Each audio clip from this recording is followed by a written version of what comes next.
Hey everyone, how you doing? This is Amon Green, Green Bay Packers all-time leading rusher, and you're watching Packers Total Access Live, your daily source for Packer content. Go Pack, go!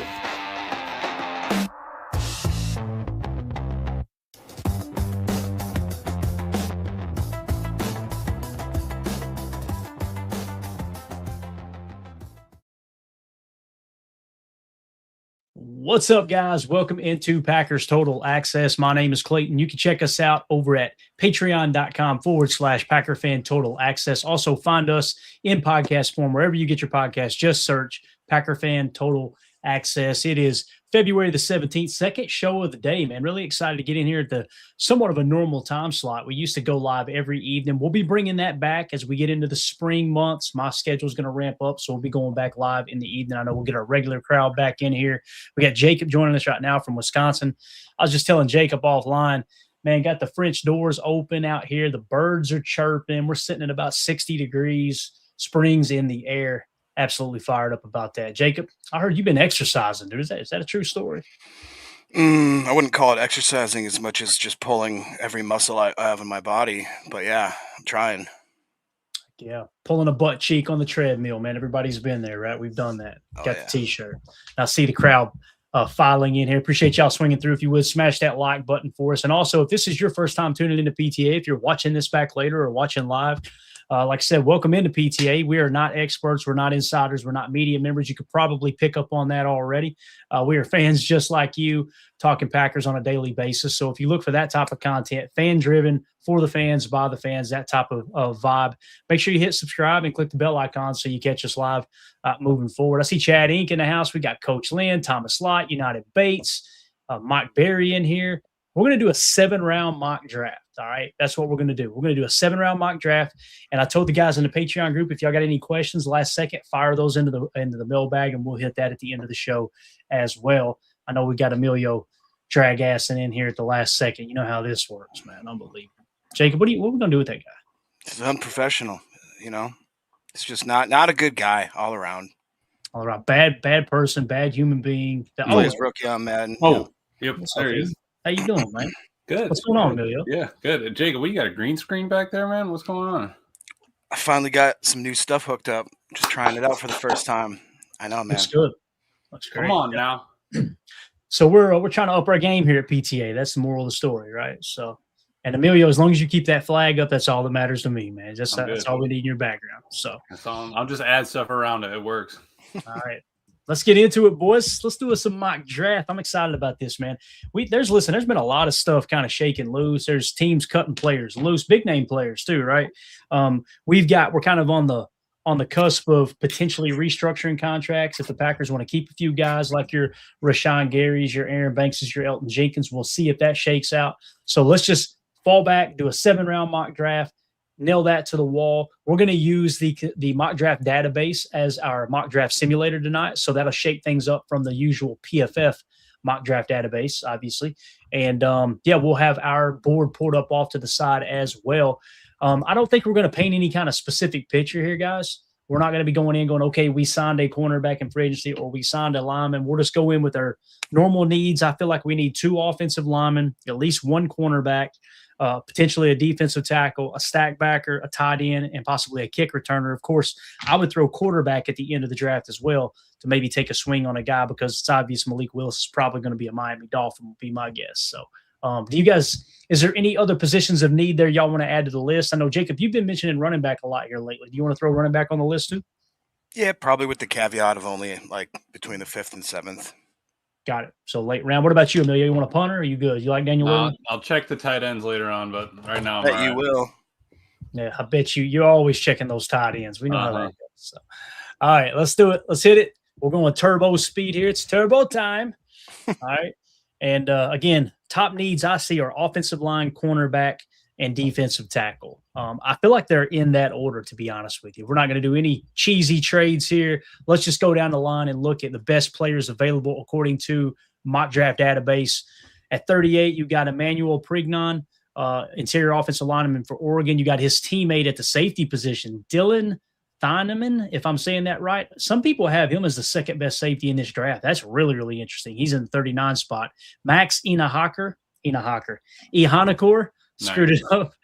He's number 41 out of Arizona State. Solid offensive tackle there as well. Then you get an edge defender in R. Mason Thomas out of Oklahoma. Somebody said earlier today, I'm trying to remember, it might have been Dane Brugler that said they have, I mean, this is a really, really heavy edge defensive class here. So keep that in mind, that you might be able to get good quality at the edge defensive position if you're not sold on LVN, of course. And then, of course, Omar Cooper Jr. at wide receiver out of Indiana. Those are kind of at the top of the list here. Any positions you guys want to see right off the bat here, man? I mean, I will say that Emmanuel Pregnon, that's one of the first times I've seen him available at that position. PFF sure likes him, 88.4 overall grade, 88 passing grade, and 88.3 run blocking grade. So talking about all around pretty good lineman right there. If I had to pick, I wouldn't be mad at that. Yeah, what do you think, Emilio? I think we got him in the 46 spot, right? Yeah. On our board. So that would be a solid pick here. Obviously at 52. What about Max though? Where's Max at? Do you have any idea? Let's see. Actually, I see him right here. He's a little bit lower than Prignon. So Jacob's spot on there, man. I would have thought that Ihanakor would have been higher than Prignon. And I was just looking at Prignon. He has played left guard pretty much mostly his entire career. 773 and 23, 882 and 24. And 850 and 25. He played 55 at right guard and one at right tackle, one at left tackle, just to cover all of his bases. He's versatile enough to move around. I would think that's a Goody pick right there. Cool. An interior lineman that's predominantly left guard that can move around. Mm-hmm. So that's you're thinking Ihanakor or Prignon? Prignon. So Prignon does have a 46.8 grade for us, right? He is significantly higher than Max Ihanakor, who has a 53.5 right now. If you were to try to make a case for Max out of Arizona State, he did dominate at the Senior Bowl that week, right? Yep. And Prignon was there, but he didn't get the bonus. It doesn't mean he was bad, but he didn't shine quite like Ihanakor did. So that's the only thing I really have in terms of ammunition, other than maybe Daniel Jeremiah actually has Max Ihanakor at 41, and he doesn't have Prignon in his top 50, right? Now, if you bounce over to Dane Brugler and combat that, Dane Brugler has Ihanakor at 44 on his board, and he actually has Prignon at 79. So this is like, I would be okay with either of these guys with where they sit right now. I wonder if our boy, this is interesting too here, Jacob, because our boy Jennings Dunker is actually gone, and it's been kind of rare that he hasn't been here when we've done these mock drafts. You know what I mean? Yeah, and I think that's the nice thing about switching it up and trying different platforms, because you get kind of used to a certain flow. You know what I mean? Once you do PFF too many times or do mock base too many times, Draft Buzz, they all kind of have a similar type way that the draft seems to go. So it is kind of cool to mix it up. I'm all for Emmanuel Pregnon. I like what Emilio was talking about. If he does have any sort of versatility, but the level of play that he went across, and just the overall, double shot, being a really good run blocker and a good pass blocker, I'm excited about that. I'd say swing the bat at that. Yeah, and I mean, Jacob, with a run block grade of 85.8, pass block grade of 88.1, zone grade 93. His gap grade is 69, but that's 80th or 90th percentile out of all interiors, and the true pass set of 85.1. I'm not mad at that. Oregon spreads the ball out. They're more of a spread kind of offense. Get the ball outside. Speed. And he's able to pass protect. I would be all for that. 6'5", 318 as PFF has him. So, 6'4", 300 is probably where he's at somewhere. I'll take that.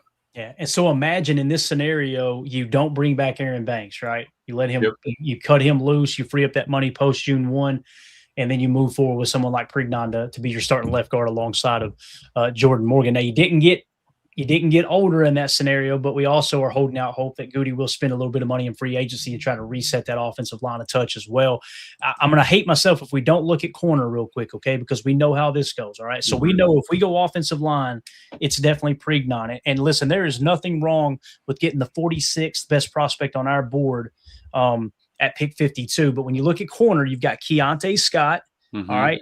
Keontae Scott's 59 on our board, so that don't make sense. You've got D'Angelo Pons is 40 on our board. Okay, so he is available. And then Igbinosun is down at 78. That don't make sense. Malik Muhammad's outside of our top 100. Chandler Rivers is at 81. So if we were to go cornerback here, guys, I think hands down it would be D'Angelo Pons. And I think it's really interesting that as we look at this, our boy Chris Johnson is gone from Arizona State, right? So we can go O-line Pregnon or we can go cornerback D'Angelo Pons. And again, when you compare these, just where they sit on our board, Pons is number 40, Pregnon is in the 46th spot. So which of those two would you boys like? That's a tough decision, in my opinion, man, because both of them are positions of need. There's no doubt about it. Yeah, if in my opinion, Emilio, you tell me if I'm wrong. I just feel like you said, the versatility, the size, the grades for the guard are going to overshadow D'Angelo Pons' 5'9", 175-foot frame. To me, that just doesn't seem like something we're going to do. You tell me if I'm crazy. No, I think you're absolutely right. And just kind of how we broke down the horizontal board last year with it, we had them in clusters of 10 with, so anywhere from 40 to 49.9 would be that cluster. I think your cluster buster is exactly it, Jacob. Of all right, Pons' size is just not going to work for us. I like what we could get out of the interior O lineman out of Oregon that knows how to pass block, can run block, and then move forward with that. We can chase it kind of later on in the draft with corners. That might fit a little bit better. Absolutely. And I don't hate fishy things, his idea right here with the super chat. Thank you so much. But he says spend money on some 300-pound free agents, draft cornerbacks. Wouldn't hate it. Like if we had went out in free agency and let's say we had gotten a Tyler Linderbaum right at center, or let's say we just stuck with guard. Guys, I've got 1, 2, 3, 4, 5, 6, 7 free agent guards marked on the cheat sheet here, and you guys can find that in our Patreon group. People like Smalls, David Edwards, Elijah Vera Tucker, Joe Batonio, Kevin Zeitler, Ed Ingram, and then, of course, Tevin Jenkins. All of those guys, I feel very comfortable saying I would rather have them play left guard than Aaron Banks. So if you went that route, it would make sense to go corner. But in this scenario, we didn't do any of that, right? So completely agree with you, Fishy Things. But I think we're going to go with Pregnon here. With the 52nd overall pick, the Packers are going to take an interior offensive lineman, try to shore up that offensive line a little bit. I like the pick, man. Come on, man. It's awesome that's the first time that we have done that, too. So we picked him at 52, and we got the 46th best prospect there. All right, now moving along to pick 84, right? Pick 84 here in the third round. What positions would y'all like to see? I'm going to rattle off the top available at all positions, see if anybody pops to us. There's two right here out of the bat. You were talking about running back, Jacob. Jadarian Price, going to be a real interesting. I mean, that dude is either going to be a home run at the NFL level or he's going to be a complete bust. But, man, he averaged like 36 yards, kick return yards, I believe, per return last year. But we obviously let out that gas because of Jacob Rodriguez, stackbacker for Texas Tech. He is, according to the consensus big board, the best prospect available here at pick 84. He's the 62nd best prospect. We've got him on our big board at 65. So it checks out there. Great value if you want to go stack backer. Is there any other positions y'all would like to see here, man? Those are the two that are at the top of the list, obviously. Let's check out corner. Yeah, corner D-line. Corner D-line. All right, let's take a look. Let's hop over to cornerback. You've got Malik Muhammad at 79. You've got Devin Moore at 88. Chandler Rivers, 93. That's the guy that keeps popping up, right? So if we were to look at our cheat sheet here, if I'm looking at it correctly, Julian Neal is slightly better on our board than Chandler Rivers, but there's 6 spots difference here with the consensus big board. There's only 1 spot different with our board, so you can make the case for both. So if we were to go cornerback here, I imagine we would want to go Chandler Rivers, okay? Would probably be our pick unless there's somebody else there on that list that you guys like better. Is there anybody there that you like better than Rivers? I think that would be my pick of these. Where do you guys have Devin Moore? Devin Moore is outside of our top 100. Let me see if I can find him on the big board here.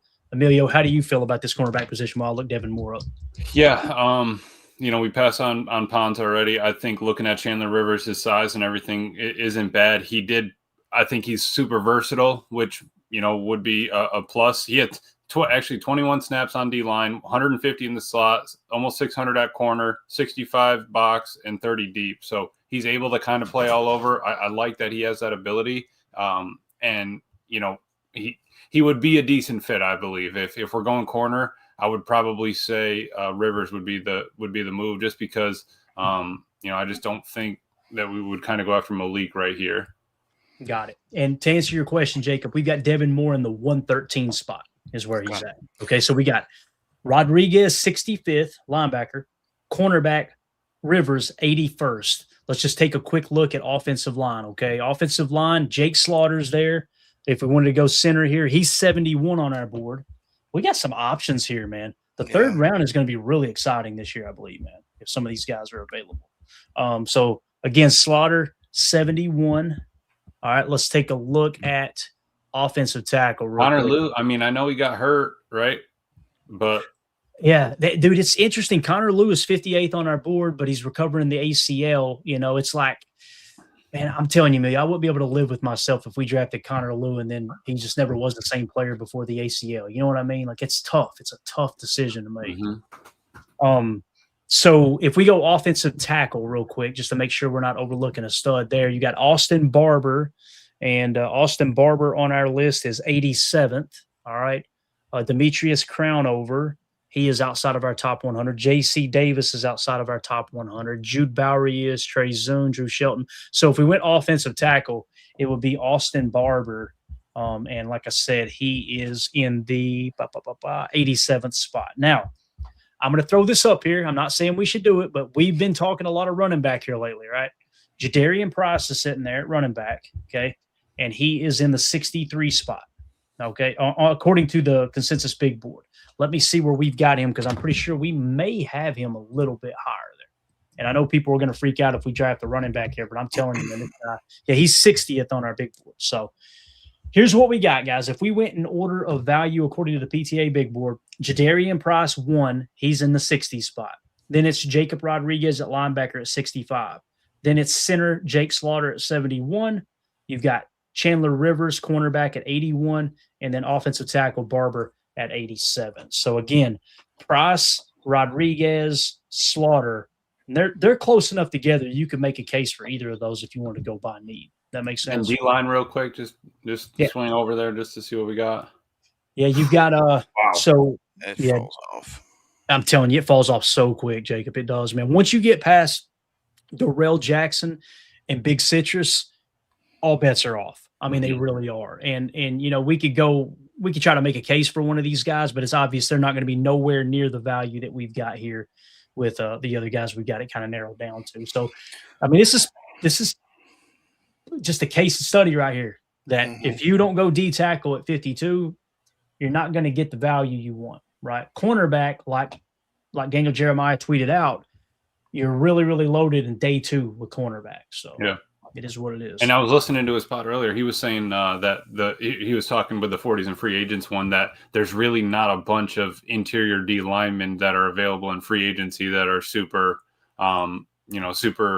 big movers or anything like that, big price guys, that big name guys. So you really kind of need to make that decision on, are you filling with depth or are you going to be filling with, a new draft pick or something like that in the D line? And it's an issue, I think it's one of our needs.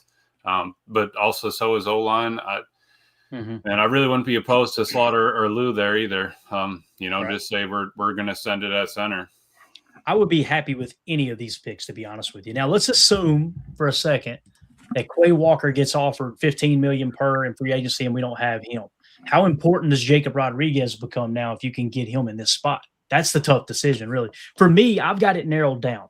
I would go either Jacob Rodriguez or Jake Slaughter. That's the way I would go. Now, you're completely ignoring cornerback if you do that, and now it's probably going to drop off. So if you want to go corner, you got to get Rivers right now as well. That's the 3 I've got it narrowed down to. Linebacker Rodriguez, cornerback Rivers, and center Slaughter. What do you think, Jacob? What would you rather go, linebacker, cornerback, or center? Obviously, linebacker is the better value. Center is second. Cornerback's probably a bigger need, maybe than both of them, but I don't know. A case can be made that center is more important. So I would go either Rodriguez or Slaughter, and then I would wait and get a corner in the next round. And I still think there are some good ones that we can snag.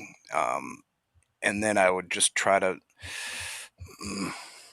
as far as the running back, it's tempting. PFF has him as the 2nd overall running back in the draft. So that's very tempting. Right. Don't get me wrong, but at this point, too. He's a stud, dude. At this point, my gut would tell me to take Rodriguez, come back and get the best corner available, and then see if we can patch together some more offensive line and defensive line maybe at the end of the draft there, take another running back. And if you made me choose between linebacker or center, I would go linebacker because I still feel good about a couple more centers down the stretch here when you get into like Pat Coogan, some of those guys, if they're available. Now, this may be different here. There's Logan Jones. There's Pat Coogan on down there, you see. So you could probably nab one of those if you wanted to. What do you think, Emilio? How do you feel here, man? I would take Slaughter. I mean, let's build up the trenches. We can worry about linebacker later. We can get red on later on in the draft. Oh, that's what this is. That's all this is. Jacob, you just like Rodriguez's mustache, bro. Come on now. I know that's all you talk about. He's a pimp mustache, man. When he throws that cowboy, when he throws that Stetson on, loud, women going crazy over there. So I guess I'm going to be the tiebreaker, right? Do it. Jacob went linebacker. Emilio went center. I'm going to remove myself from the tiebreaker, okay? And I'm going to say I'm going to stick with the board, which is linebacker Rodriguez. That would be the better prospect of the two. So we're going to go stack backer, Jacob Rodriguez out of Texas Tech. Now, here's what's cool about that. That was pick 84, and we just got the 65th best prospect. So far we picked 52, got 46, picked 84, got 65. Great value so far. Ron Sample agrees. He says, if Quay isn't coming back, I'd pick Rodriguez. And again, that's kind of, if Quay is back, there's no way we're taking Rodriguez right there. No. Right? I think we all agree. So that's definitely the caveat. So, all right. So there goes Rodriguez off the board. We'll see if Slaughter made it. Did he make it, Emilio? He did not, sir. See, look at what we did. Now we missed out. We got Bo Stevens, buddy. We got Coogan. There's Coogan, and I wanted a center, Jacob. I don't want a versatile player. We already got our versatile guard. Isn't Coogan a center? He is Coogan, and we've got Coogan at 89 on our board. Now it's going to look like a bit of a reach, wouldn't it? Right here, 120 to 137. A touch. Taking the corners. We're done with offensive line for a round or two at this point. Hey, there's my boy. I like him. Hey, this is interesting. Let's do this. Let's clear. Let me clear my cheat sheet here. All right. The whiteboard. Well, I've got this test that's a complete whiteboard, so I'm literally writing down the cheat sheet here. So we got Julian Neal at cornerback would hands down be the best corner right now, and he is number 80 on our big board. Okay. Now, if we go center Coogan, he would be the best center available. Coogan is 89. All right. And then what was the other position we need to look at, you think? Traydon Stooks, cornerback. Oh, you want to know what Stooks is? I don't have Stooks on my cheat sheet. Come on. I think you asked about said it was, he was above, like 150s or something like that. Yeah, Stooks is 105. So, that's not so bad. Okay. Yeah, but you've got him basically 25 spots lower on our board than Neal. So I would definitely go Neal over Stooks if we were sticking to our board, of course. Going back to linebacker, Lander Barton, Boetcher, if that's how you say the name, Keyshawn Elliott. So there's no linebacker there that we really feel good about. So we've got it kind of narrowed down between two positions of need here. Again, we went. Did we just go? We didn't go cornerback, did we? No, you wanted to pick a linebacker in the third round like we did with Tyron Hopper, and I'm over here trying to beef up our trenches like everybody's been saying we need to. Well, we get a chance to do it right here. We can either go Pat Coogan or we can go Julian Neal. So the question is, which is the bigger need? If we don't bring back Elton Jenkins, right? If we don't bring back Elton Jenkins, we don't have a center. If we're assuming we bring back Elton Jenkins, I'm cool with going Julian Neal here. Either way, you're not going to come away with what you want because we did get greedy and go linebacker there at pick 84. Yeah, I would say so. I'm going to take Neal. Sean Ryan plays center. We'll be all right. Send it. All right. What do you think, Jacob? You want to go Neal or Coogan here? I'd actually go Coogan. I think there's still some cornerbacks. You can look at Takario Davis, Devin Marshall, Jaden Kennedy, Prize Sock.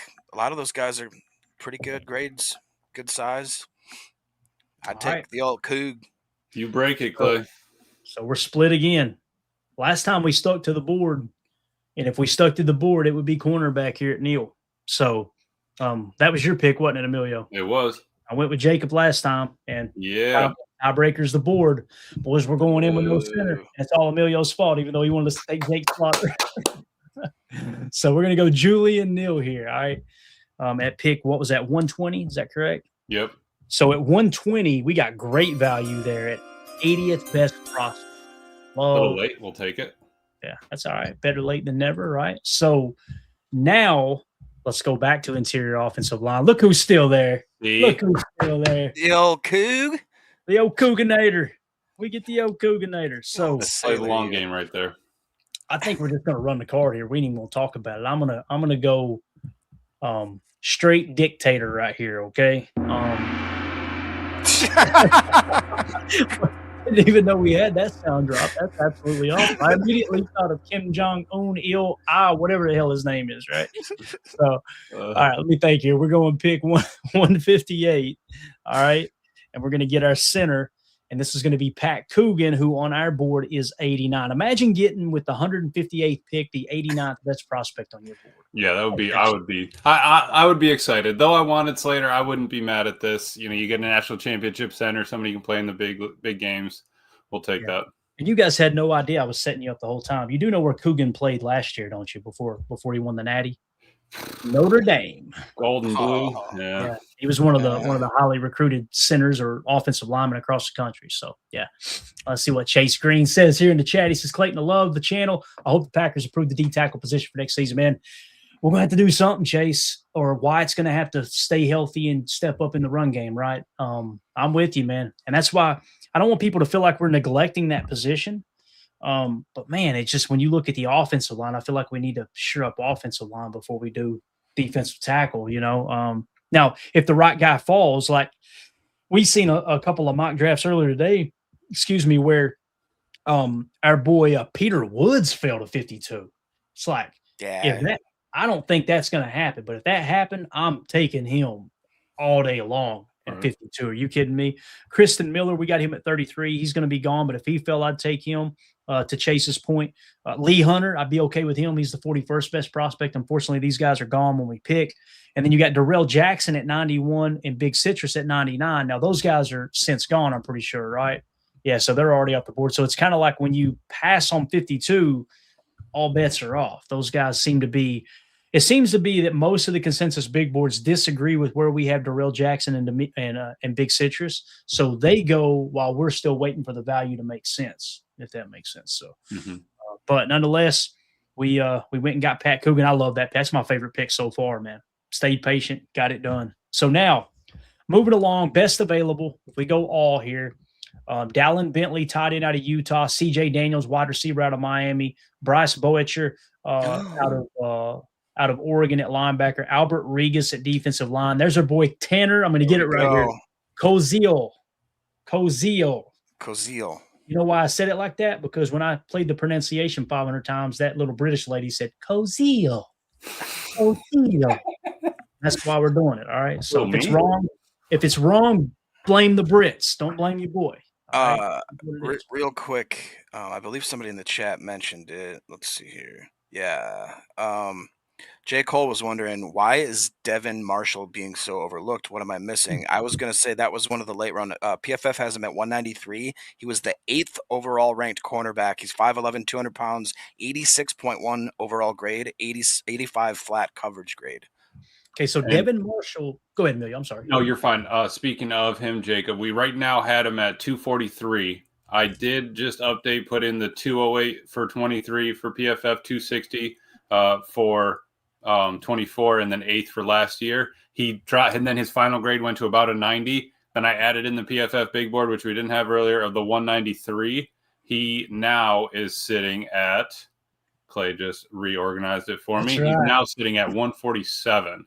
So he jumped up about 100 spots now after we just updated that. So he still wouldn't be in our top 100, obviously, but man, his value just skyrocketed.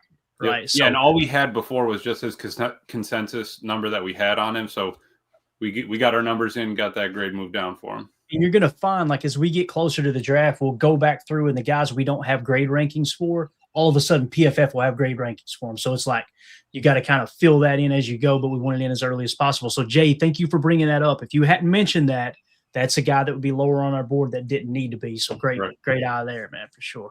Now, obviously, he's already gone, though, right? He's already been picked here. Yep. So that's one of those guys that it might have made sense with that last pick. Although I don't know if I could have passed up on Pat Coogan being the top 100 prospect. So, all right, what positions y'all want to see, boys? What are we thinking here? Because we're showing biggest needs: D tackle, tight end, kick returner, probably the top. D tackle, you got Regas. They're suggesting we take Regas. So let's see, Emilio, what we got here on the board. Regas is 181 on our board, right? And we are picking right now at 200. So that's good value, no doubt about it. Mm-hmm. The question is there another D tackle here that makes more sense? Capehart is much lower, right? Barrett is 175. Okay. So he's 175. And then you got Cameron Ball. Is your boy Proctor still there? Or is he gone? It's a good question. It looks like he might be gone. He's gone this time. Check that out. Okay. People catching on, ain't they? They catching on. Proctor gone.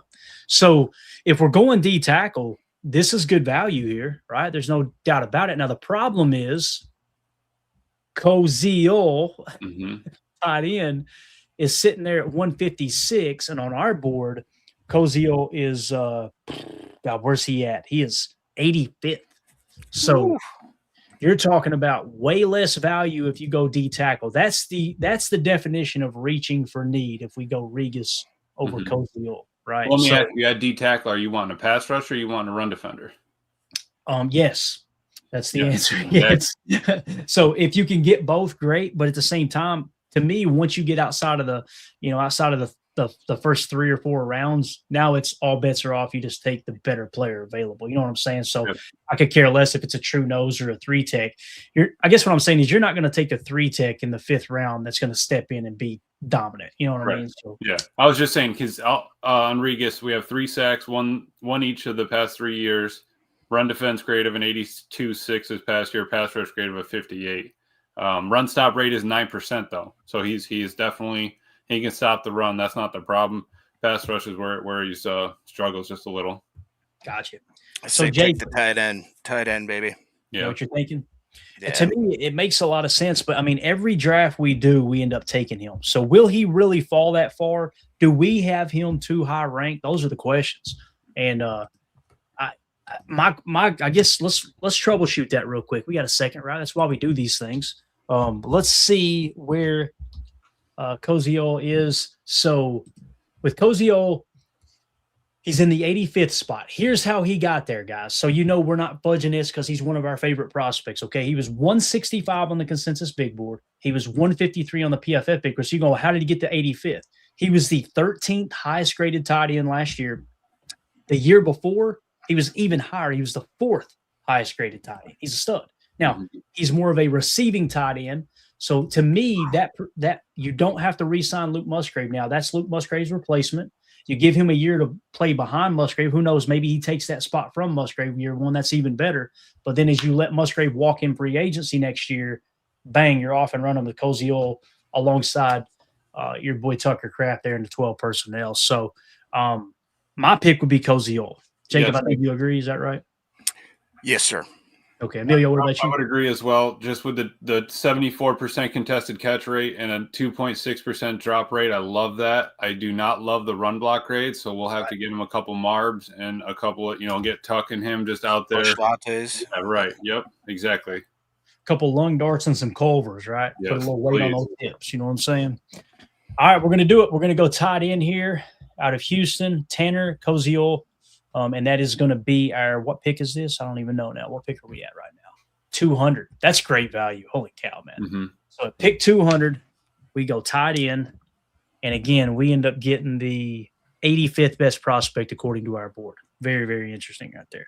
And, again, if you bring Josh Wiley back, he can be more of the blocking tight end, right? Mm-hmm. He can help you in that regard.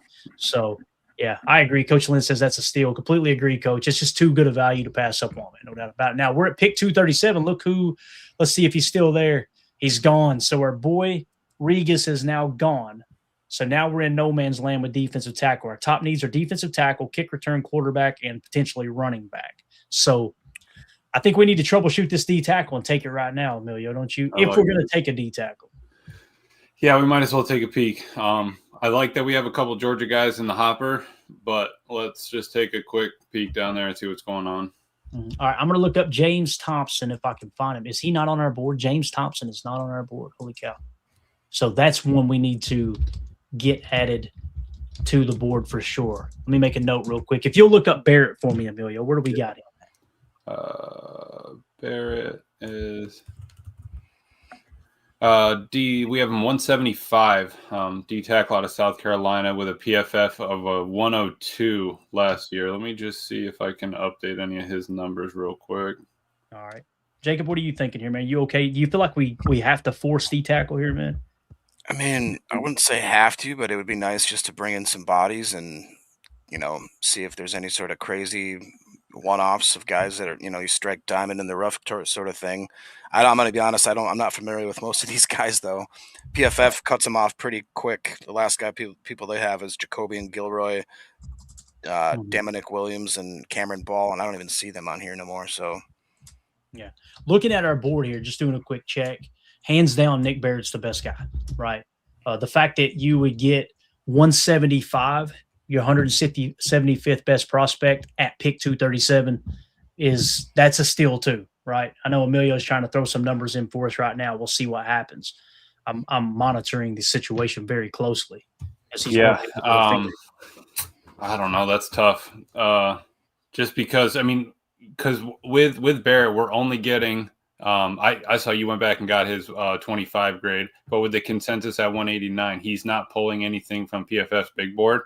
And looking at kind of where these guys are going, I mean, Keyshawn Silver, Brandon Cleveland, Gary Smith, I mean, Landon Robinson out of Navy. So there's kind of where PFF is heading, but that is deep down the board at this point in the mock draft database. So I think you're taking a shot at Nick or James Thompson.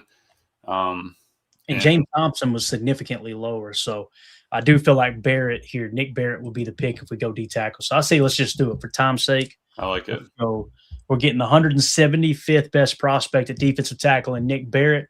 We're going to get him at pick 237. That is great value there. So again, 175 at 237 is absolutely awesome.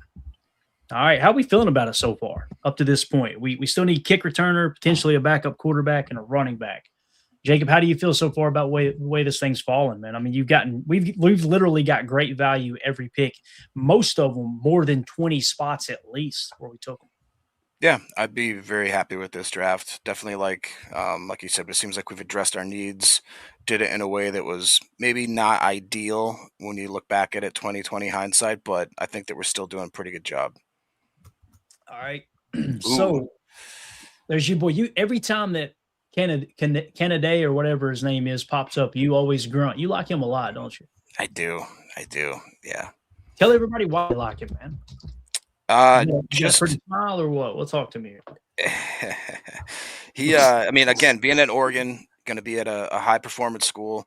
I just love the size. He's 5'11", 185. He's the 24th overall ranked cornerback this year. He was 84.7. It's the 32nd. His coverage grade's an 87. I feel like that he's the type of player that you don't find him that deep in the draft. So I'm just kind of curious if there's other red flags we should know about, but it seems like he's played a decent amount of snaps. I don't know, Emil, you got anything crazy on him? Not at the moment. Where did they have James on consensus's number? Consensus's number going immediately following college football season was 432 for James Thompson.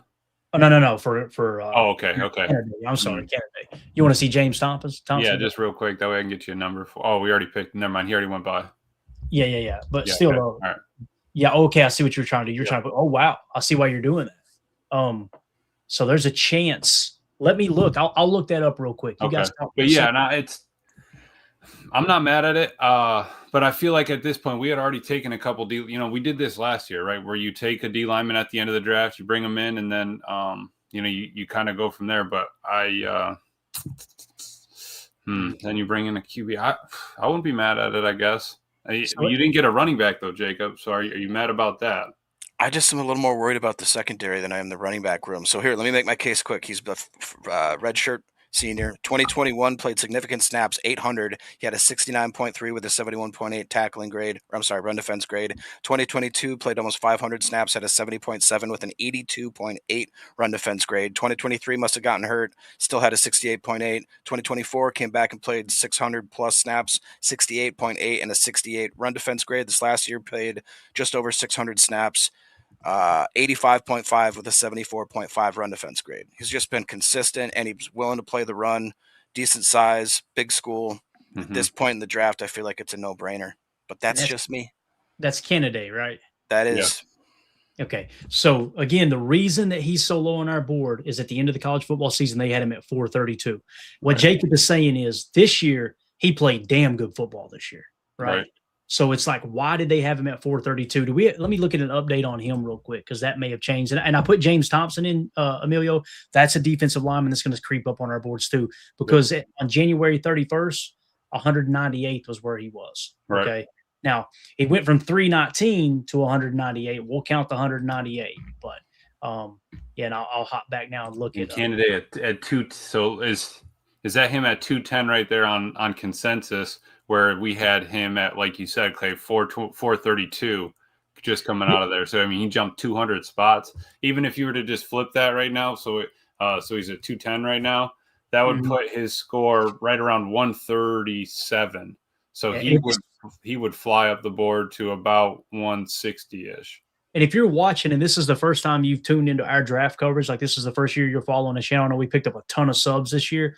What we're talking about is we like to get those rankings in as soon as college football ends, before all the hype starts, right? And everybody, they fall in love with this guy, that guy. And I'll tell you, I know firsthand from people I know who cover teams, who cover colleges, they intentionally will pump guys up on mock drafts and on consensus big boards because they cover the school, or they know there's a lot of that going on too, to build some hype for some players. So I like to stick to, how did we actually feel about them at the end of the year? So what Emilio is talking about is, if we put in the new number, which the new number is, like I said, or like he said, 210, right?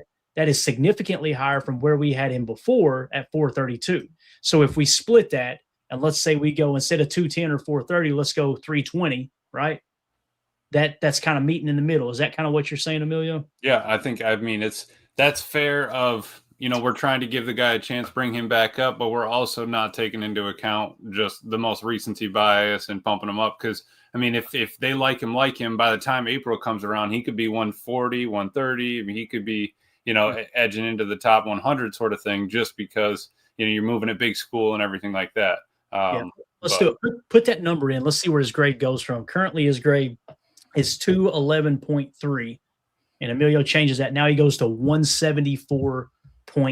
I'm going to resort it there because it was going to bring him into like 130, 140-ish. So you're bringing him into the top 200. All right, the 7th round pick. That I think that's completely fair for him. It puts him at 221 on our board now. Okay, and again, we will be selecting him at pick 254, so that's great value. So Jacob, we're going to take your boy. We're going to go Jaden Kennedy out of Oregon, cornerback. All right. So how many picks do we got left? Is it 2 left? Am I thinking right? It's just 1, wasn't it? Oh, just 1. That was one of our 7. So now we got to choose between kick returner or quarterback here. So again, let me pencil this in real quick. We did take another cornerback. All right. Okay, so what are you guys thinking here? What route should we go? Should we shore up a kick returner, try to get a kick returner to help compete, or do y'all thinking backup quarterback? I think those are 2 spots that are really, really important for sure. Coach thinks quarterback. Yeah. Go ahead. No, I'm just saying, Coach thinks quarterback. What do you guys that don't have a lot of faith in Desmond Ridder at all? I mean, what has he done?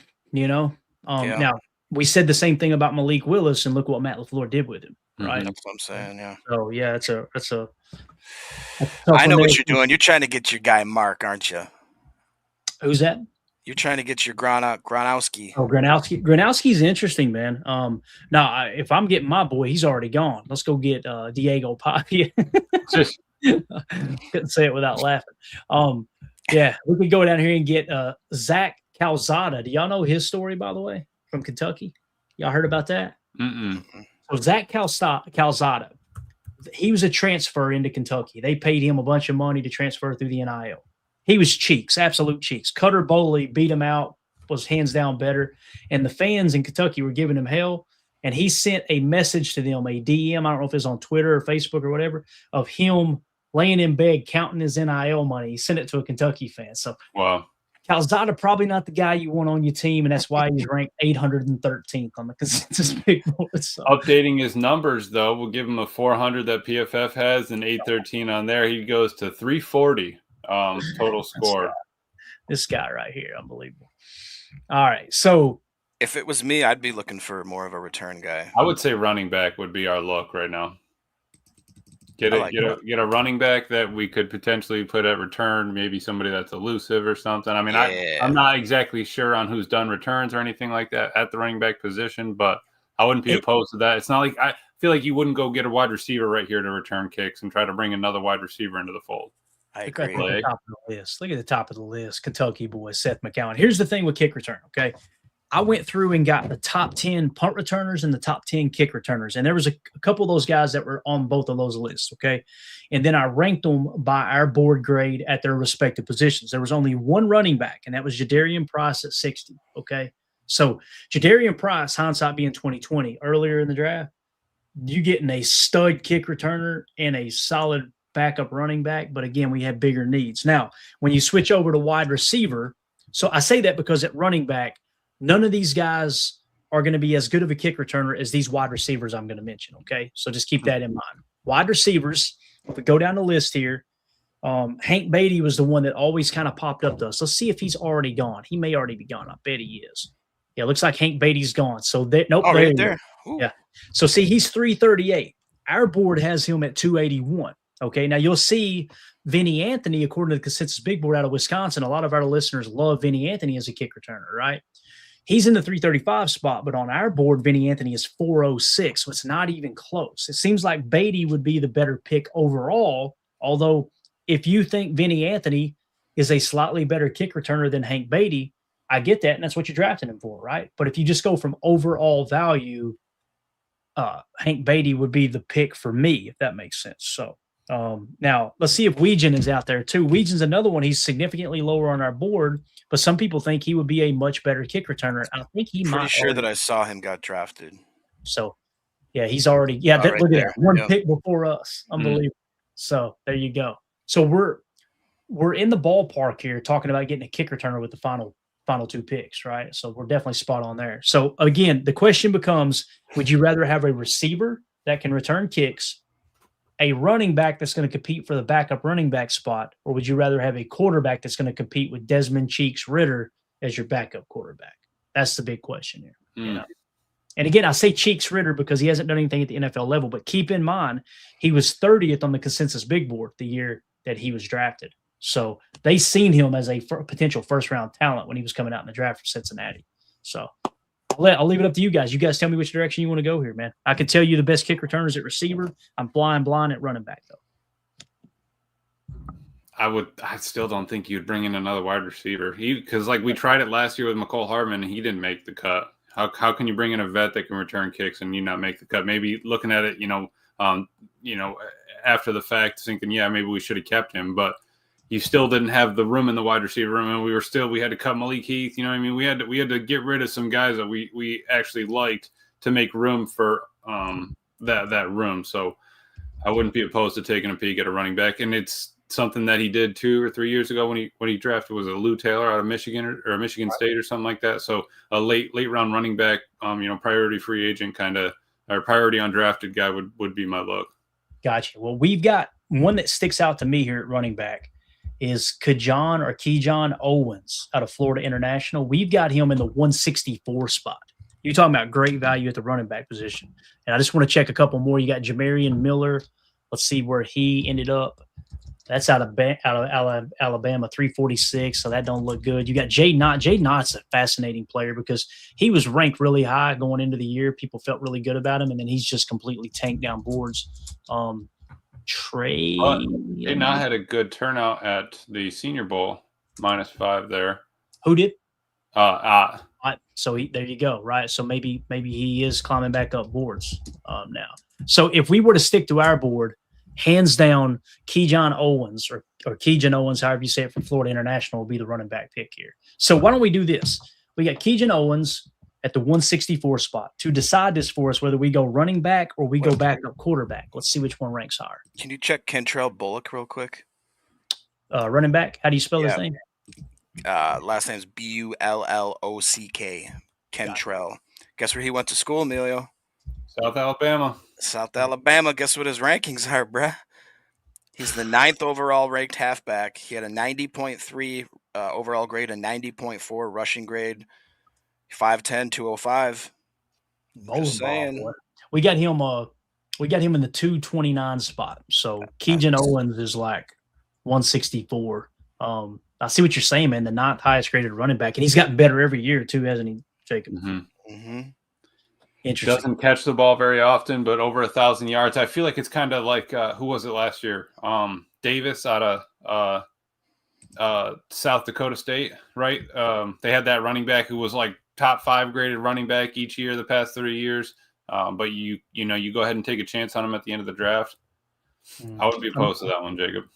I'm taking a quick look at quarterbacks too. I want to see who has the better grade here. Aguilar, Clay?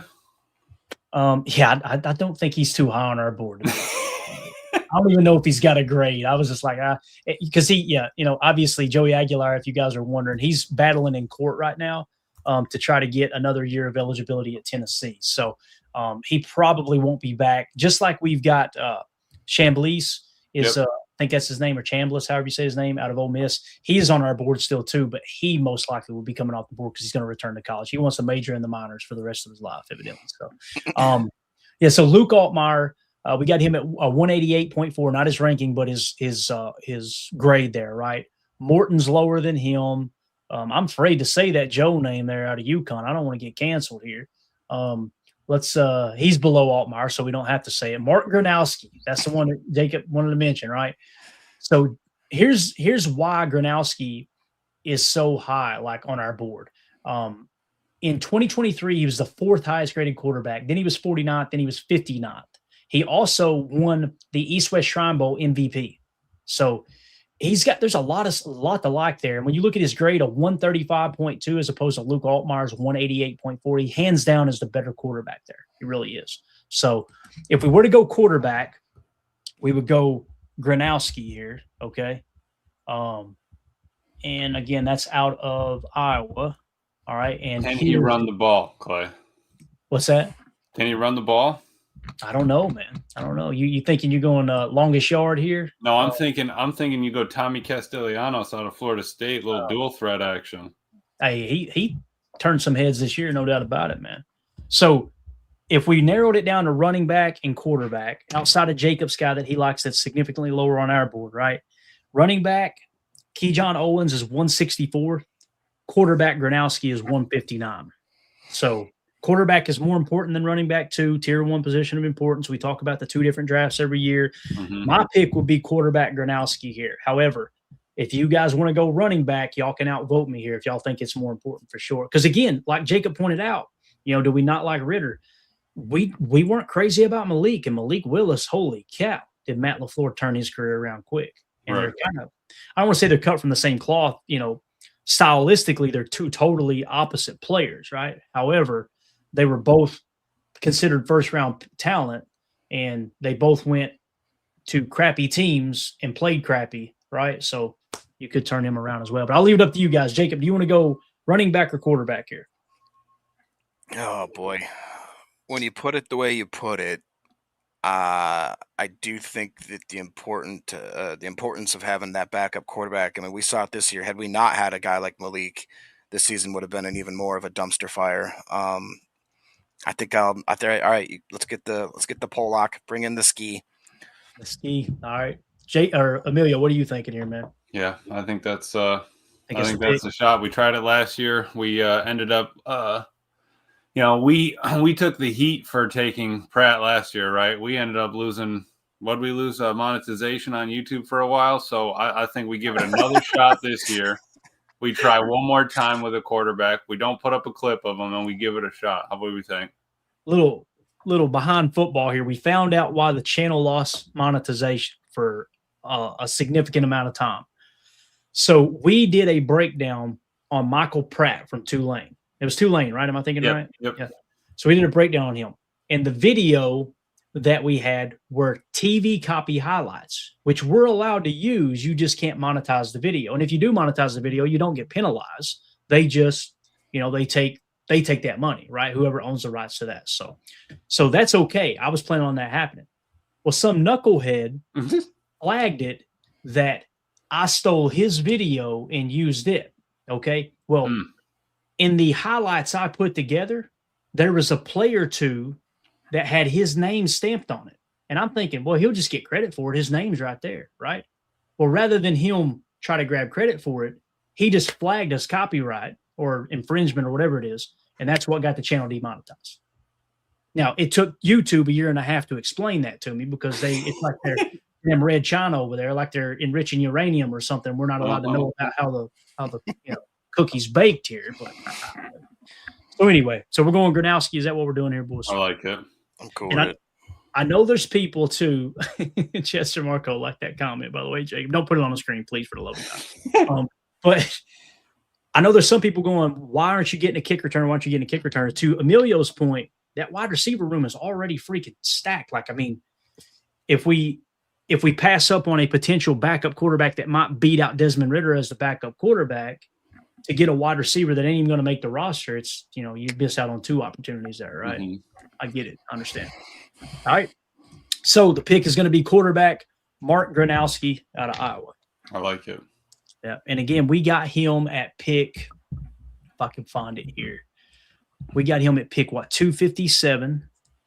And boy, did we get good value. We got the 159th best prospect. So you love to see it. Love to see it. What do y'all think about that draft, man, as we go down the list here? I hate that they zoom in like that. It drives me crazy. Yeah, it's so stupid. I actually really like it. I actually really, really like it. So with the 52nd pick, we took Emmanuel Prignon, interior offensive lineman from Oregon. We're assuming Aaron Banks is gone. He's going to start at left guard for us, right? Mm-hmm. Pick 84, we went Jacob Rodriguez. We're assuming Quay Walker is gone. He's going to play right alongside Adrian Cooper, at least compete with Tyron Hopper and Isaiah McDuffie for that other nickel 4-2-5 stack backer spot, right? 120, we went Julian Neal, cornerback out of Arkansas. 158, we went center. What is this? Roddy? So, 158, we went Pat Coogan, center out of Indiana. Natty, just won a Natty, came from Notre Dame. I think he's kind of underrated, to be honest with you, man, in this draft. I wouldn't be surprised if he ends up winning a starting job at center somewhere this year. Although he's not my top choice, I would love to have somebody like Jake Slaughter, still a solid pick. Then you go Tanner Koziel out of Houston, tight end at 200. 237, you went Nick Barrett, defensive tackle out of South Carolina. 254, you went Jaden Kennedy, that's Jacob's boy, cornerback out of Oregon. And then 257, we went Mark Gronowski, quarterback out of Iowa. So, again, quick recap. If you break down where we took them and where they were on our board, the first pick we took at pick 52, we got the 46th best prospect. Pick 120, we got the 80th best prospect. 158, we got 89. 237, we got 175. 84, we got 65. Okay. 200, we got 85. 254, we got 221. 257, we got 159. There's not one pick we made that we didn't get better value at the pick than where they were projected to go, or where we took them at, I should say. So that's what you call working the board. Now, again, that doesn't mean our board is correct, right? It doesn't mean our board is spotless and, hey, it's the grand poobah of all draft boards. I'm just simply showing that's how you work a draft board that's what Goody and these guys are going to be doing. If their board look like ours, that's how they're going to operate in the draft room, hands down. Now, the problem is, as Jacob pointed out last year, and I want to say again, he was 100% correct. Goody had Anthony Belton significantly higher than we did. It looked like a hell of a reach on our board. I'm sure to Goody, it was like, this guy's a steal. Mm-hmm. It hasn't worked out to this point, but we're only 1 year in. So. What did we learn? It's like 20 to 40 picks away. I mean, you're pretty much in the range of, 40-ish picks in total from where you're at, up or down on the board. Yeah. And again, man, looking back last year, I mean, I feel like we hit probably 9 out of every 10 picks. The guys that we had significantly higher than others, they ended up having a decent season as opposed to some of these guys that were like, man, that pick doesn't make sense. Right. You get excited when other teams do that, Yeah. Like, oh, yeah, take all those guys down there. And then when you do it, you go, son of a, right? And by the time you start getting later on, you start meeting with them, you get more cheese emojis, you figure out who is a captain, all these little things start adding up to, okay, you're narrowing down. Then we start, as the time gets close, where our cluster busters, that's where you start to really, narrow this thing, hem it in a lot and try to really sharpen it up. Yeah. And I want to point that out since you mentioned that, Jake or Emilio, and I know Jacob, last year we pointed this out to Jacob when he didn't like the Anthony Belton pick. Look at what you got with Anthony Belton. He is, if I remember correctly, is this sorted? Oh, it's sorted by PFF grades. He's going to be all the way down. Let me sort by overall grades. So with Anthony Belton, the interesting thing here is, you see, we still got to go down the board significantly. The Savion Williams pick looked great to us, right? Yep. Like it's, oh yeah, that's great value where we got him, right? The Anthony Belton's the one that didn't make sense because we actually had Anthony Belton below Savion Williams. So you remember Goody said we had a second round talent on Savion. He said that, right? A second round grade on him. So that tells me that they actually had Anthony Belton in the same tier with a second round grade as Savion Williams. The problem is we had Anthony Belton down here. However, he's lit up in the gold, right? He's lit up in the gold. And Emilio, I think the chart was messed up on the 25, but you got it fixed here on the other one. The gold means Senior Bowl plus the player met the Packers athletic threshold. Right. So that's like, if they're gold, they're primed for the picking. The spade means Senior Bowl threshold, and they were a top 30 visit. That means they're screaming they're going to take them. So correct. And the cheese emoji meaning that they had met with him. Top prospect. But looking at it like that, okay, Anthony Belton's 122 on our board, ended up being 121, but and then you roll up to Savion, he was 88. So you're looking at the 2 or 99. I'm sorry. So there's basically 30 picks right there in between. Both of those guys were basically a second round grade on both of them. Looking at our board, okay, all right, in the 90s, we're still second round grade material. You know, maybe when we're looking at our board this year, okay, anything 80 and on. All right. That's still second round material. And we kind of open up our clusters a little bit just to try to zone in on how Goody and the team sets up the boards over there. Yeah. And another thing too, Goody said that they feel confident every year that they can get all three of their first 3 round picks, right? Their first 3 rounds, they can get top 50 prospects on their board in those first 3 rounds. So that's how they see it. They see things, kind of through that lens, that perspective. So they may have been going, Savion may still be there when we pick in the 3rd, but they maybe their intel suggested Anthony Belton's about to get picked. So let's get Anthony Belton. Bang, we turn around and we still got a second round talent in Savion, even though Anthony Belton hasn't worked out to this point. Someone was asking in here, Coach Lynn was asking about Noel Williams. I want to say he was like 210-ish, something like that. No, look at this. We had him in the 112 spot. Oh, boy. So, yeah. And he did not have a PFF. Actually, he did 74.5. Okay. Yep. Oh, no, he was crushing it. Now, imagine this. Jacob, I'm going to piss you off even more tonight, sir. Imagine this. If we had taken Noel Williams instead of Anthony Belton, we're probably not talking about having to draft a cornerback this year. Yeah. I was pretty high on Noel Williams. I think that Tim was the highest of all of us, if I remember correctly, and he was kind of beating the table quite a bit. And hindsight being 2020, that is, it's going to be fun checking the board this year and just kind of seeing which one of these players just seems to fit what we need. I saw some comments saying like, well, maybe you guys should teach Goody how to do it. Trust me, I think their board has probably got a little more info than ours, even though Emilio does a pretty good job. Clay does a great job, but I think that Goody may have maybe just a couple more lines of info he can hit, but And here's the thing too, you guys may look up this year and go, your board is trash. Yeah. And Goody may have a Hall of Fame class this year, right? Got to keep that energy both ways, right? That's the way that goes. So, but yeah, it's really interesting to see some of these guys a little later in the draft that graded out well, like Jamari Caldwell, defensive lineman out of Oregon, 62.5, right? Here's Pat Bryant. We talked about Pat Bryant a lot, wide receiver out of Illinois, 60.9 was his grade. We talked Noel Williams. Here's another one, Bashul Tootin. I do a little tooting. Virginia Tech, 66. So that was a solid pick for somebody. That was Jacksonville, actually. Here you go. Jacob Parrish. Remember us talking about him? Mm-hmm. We were all over these corners, guys. Jacob Parrish, 69.3. He would be our highest grade cornerback on our entire team if we had taken him at some point there. Yeah, And look at my boy Torrey Horton. Hey. Mm-hmm. So yeah, Torrey Horton, 70.1. That was a wide receiver there. The big one that hurts, and we talked about it the other day, we'll hit on it again real quick, is wide receiver. You know, our board was basically screaming to take Luther Burden if you were going to go wide receiver at 28.